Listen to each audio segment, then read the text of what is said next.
Wenn ich den Mann sehe in meine Kinderjahren, pinkt wie ein Hulem wird mir alles klar.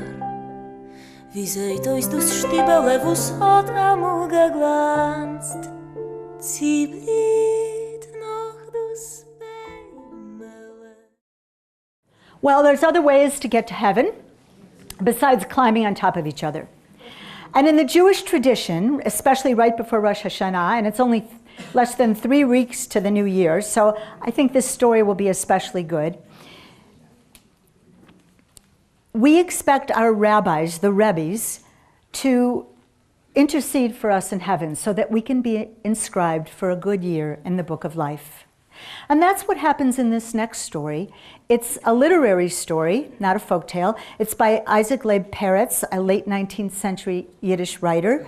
And he loved Hasidism, but he was also a skeptic, as you'll see in this story, if not higher. Early every Friday morning, during the days of the Slichus prayers, the penitential prayers, the rabbi of Nemirov would vanish. He was nowhere to be seen. He wasn't in the synagogue or the 2 smaller houses of study. He left his door wide open, and not a creature stirred within. And who would steal from the Rebbe of Nemirov? Then where could the rabbi be? Where should he be but in heaven? A rabbi has much work to do in heaven just before the days of awe. Jews, God bless them, they want good matches for their children, good livelihoods, good health, peace. But Satan of the 1,000 eyes watches the whole earth from one end to the other, and what he sees, he reports, informs, denounces. Who could help us if not our rabbi? This is what the people thought. And then a Litvak came to town, and he laughed. You know those Litvaks, Jews from Lithuania? They think little of the holy books, but stuff themselves with Talmud and law. He pointed to a passage in the Gemara which states, even Moses himself, Moshe Rabbeinu, our teacher, never ascended to heaven during his lifetime, but had to remain suspended 2.5 feet below. Go argue with a Litvak. Then where could the rabbi be? It's not my business, said the Litvak, shrugging his shoulders. But oh, those Litvaks. All the while, he's scheming to find out. He steals into the rabbi's room and slides under the bed. He'll wait there all night to watch and discover where the rabbi of Nemirov vanishes to during the days of the Slichus prayers. Someone else might have gotten drowsy and fallen asleep. But the Litvak is made of iron. He recites a whole tractate from the Talmud by heart. In the morning, he hears the call to prayers. The floors begin to squeak. People throw a little water over their fingernails. Doors slam. And the house is quiet again and dark, except for a little moonlight shining through the shutters. Later on, the Litvak would tell how a great fear came over him to be in the house with the rabbi during the days of the Slichus prayers. But he just stayed where he was and quivered like a fish in water. Then he sees the rabbi get up, and the rabbi does what befits a Jew in the morning. Then he watches as the rabbi goes to a clothes closet and takes down a huge bundle of peasant clothes. Linen trousers, high leather boots, a wide-brimmed black hat, black leather belt studded in nails, a heavy coat, and out of his coat pocket, a heavy peasant rope. The Litvak watches as the rabbi leaves the room, goes into the kitchen, and takes an axe from under the bed.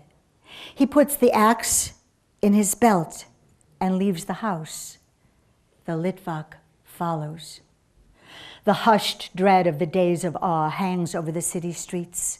All is quiet except for the cry from a sickbed or the call from a minyan reciting the Slichus prayers. The rabbi stays in the shadow of the houses, gliding from house to house. The Litvak feels his heartbeat mingle with the rabbi's heavy footsteps. And then the Litvak watches as the rabbi goes into a small wood beyond the town.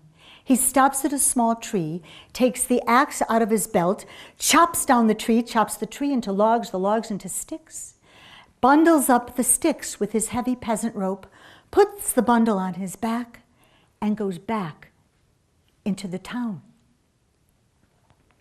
The rabbi stops at a broken-down shack and knocks on the door. "Who's there?" comes a voice from within, and the Litvak recognizes it as that of a sick Jewish woman. "It is I," said the rabbi, in a Russian accent. "Who is I, and what do you want?" "Vassal," says the supposed rabbi. "I have wood to sell, very cheap." And without waiting for a reply, the rabbi enters the room, and in the gray light of the morning, the Litvak who followed him can see a poor, miserable room with broken-down furnishings and a sick old woman lying in bed wrapped in rags. "Wood? Where will a poor widow get money to buy wood?" "I'll lend it to you," says the supposed vassal. "It's only 6 cents. "And how will I pay you back?" says the woman. "Ha! Foolish one! Ha! You are a poor sick Jew, and I trust you with a little wood. But you who have such a great and mighty God, do not trust God for 6 cents. I know you'll pay me back." "How will I kindle the fire? My son is at work and I can't get out of bed." "I'll kindle the fire," says the rabbi. And with that, he goes over to the stove, the cold stove, and he opens the little door and he begins to put in some kindling wood. And as he does, he recites the first portion of the Slichos prayers with a little groan. And when he kindles the fire, he recites the second portion a little more joyously. And when the fire is burning brightly, he recites the third portion and shuts the door. The Litvak who saw all of this became a disciple of the rabbi.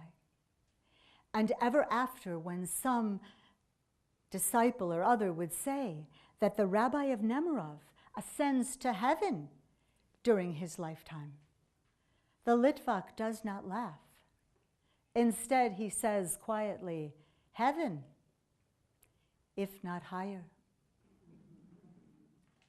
Wenn ich den Mann seh in meine Kinderjorn, pinkt wie a Chulem wird mir alles klar. Wie seht euch das Stiebele, wo's hat amul geglanzt, zieh blieb